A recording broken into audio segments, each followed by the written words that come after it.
नमस्कार साथियों, आज है 7 अप्रैल और हम पढ़ने वाले आज की महत्वपूर्ण करंट अफेयर्स। चलिए साथियों, देखते हैं आज का पहला प्रश्न। आज का पहला प्रश्न है, एशिया के पहले vertical lift span railway bridge का उद्घाटन रामेश्वर में पीएम मोदी करेंगे। इसका नाम क्या है? चार ऑप्शन हमारे सामने। Vembanad railway bridge, jubilee bridge, Konkan railway bridge और ऑप्शन डी है पंबन ब्रिज। तो इसका सही जवाब ऑप्शन डी हो जाएगा, पंबन ब्रिज। ये एशिया का पहला ब्रिज होने वाला है अपने तरीके का। अब देखते हैं अगला प्रश्न साथियों। आयुष्मान भारत प्रधानमंत्री जन आरोग्य योजना लागू करने वाला दिल्ली कौन सा राज्य या केंद्र शासित प्रदेश बना है? चार ऑप्शन है, 32वां, 33वां, 34वां और 35वां। तो इसका सही जवाब हो जाएगा ऑप्शन डी, 35वां।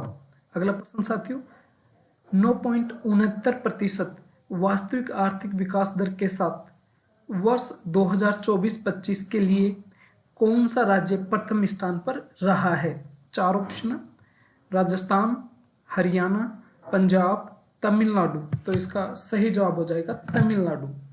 वर्ष 2024-25 के लिए वास्तविक आर्थिक विकास दर के आधार पर 9.69% वृद्धि दर प्राप्त करके तमिलनाडु प्रथम स्थान पर रहा है। अब देखते हैं साथियों अगला प्रश्न। हाल ही में भारत ने कौन सा राष्ट्रीय समुद्री दिवस मनाया है? 59वां, 60वां, 61वां, 62वां। तो इसका सही जवाब हो जाएगा ऑप्शन डी, 62वां। भारत ने राष्ट्रीय समुद्री दिवस 62वां मनाया है। ये 5 अप्रैल को मनाया गया है। अगला प्रश्न साथियों, हाल ही में अमेरिका में डोनाल्ड ट्रंप और एलन मस्क का विरोध प्रदर्शन किस नाम से किया जा रहा है, या किस नाम का आंदोलन उनके खिलाफ चलाया जा रहा है? हमारे सामने चार ऑप्शन है। Hands off protest, black lives matter आंदोलन, बोस्टन चाय party, not in my name विरोध प्रदर्शन। तो इसका सही जवाब हो जाएगा option A, hands off protest. हाल ही में अमेरिका के राष्ट्रपति डोनाल्ड ट्रंप ने वहां की सरकार में सरकारी नौकरियों में भारी कमी करने की कोशिश कर रही है। हाल ही में उन्होंने 77,000 सरकारी सैनिकों के एक्टिव जो सैनिक है उनसे उनकी सरकारी नौकरी खत्म करने के लिए बात कही थी, इसके विरोध में। और पहले भी सरकारी नौकरियां उन्होंने खत्म की है, लगभग बहुत सारी। उनको पहले ही वेतन दे दिया गया और स्वैच्छिक वीआरएस उनको दिलाया गया। इस आधार पे वहां के लोगों ने इस सरकार का विरोध करना शुरू कर दिया है।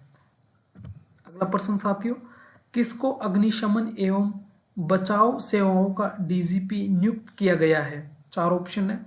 राजेश कुमार, सीमा अग्रवाल, अजय सेठ, राजीव गौबा। तो इसका सही जवाब हो जाएगा ऑप्शन बी, सीमा अग्रवाल को। ऑप्शन है, ये रक्षा मंत्रालय के सचिव हैं, ये वित्त मंत्रालय के हैं, ये वर्तमान में जो नीति आयोग है उसके पूर्णकालिक सदस्य बनाए गए हैं राजीव गौबा जी। तो इस क्वेश्चन का सही जवाब सीमा अग्रवाल है। अगला प्रश्न साथियों, 5 अप्रैल को समता दिवस के रूप में किसकी जयंती मनाई जाती है? चार ऑप्शन है। जयप्रकाश नारायण, दूसरा लाल बहादुर शास्त्री, तीसरा बाबू जगजीवन राम और आखिरी है लाला लाजपत राय। तो इसका सही जवाब हो जाएगा बाबू जगजीवन राम। बाबू जगजीवन राम की जयंती को अर्थात 5 अप्रैल को समता दिवस के रूप में मनाया जाता है।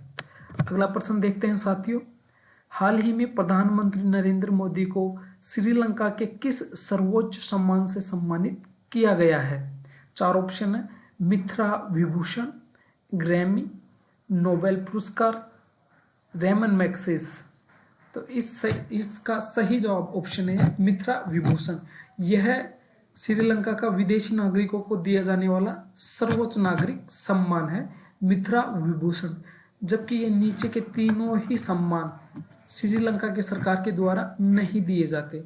ग्रैमी पुरस्कार संगीत के क्षेत्र का सर्वोच्च है, नोबेल पुरस्कार अपने क्षेत्र का सर्वश्रेष्ठ पुरस्कार है। रेमन मैग्सेस भी श्रीलंका की सरकार के द्वारा नहीं दिया जाता है। अगला प्रश्न साथियों, किस देश को आने वाले 2 वर्ष के लिए बिम्स्टेक की सदस्यता दी गई है?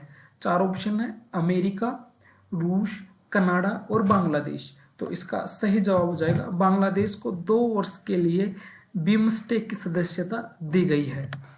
अगला प्रश्न साथियों, हाल ही में DMRC ने automatic wheel profile measurement system के लिए किसके साथ समझौता किया है?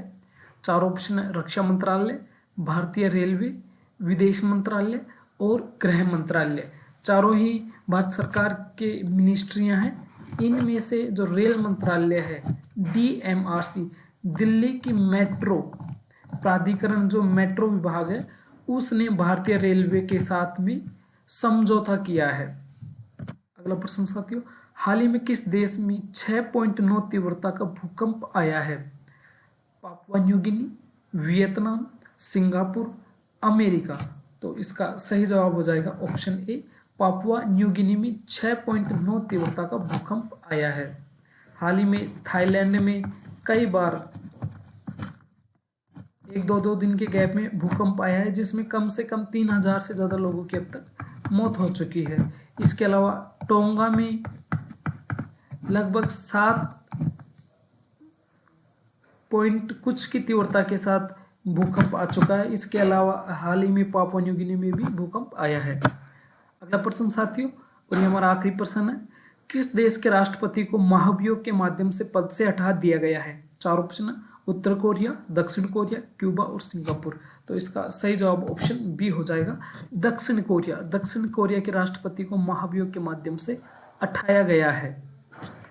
साथियों, करंट अफेयर्स की क्लास हमारी यहीं तक थी। सारे क्वेश्चन हमने कवर कर लिए हैं आज के।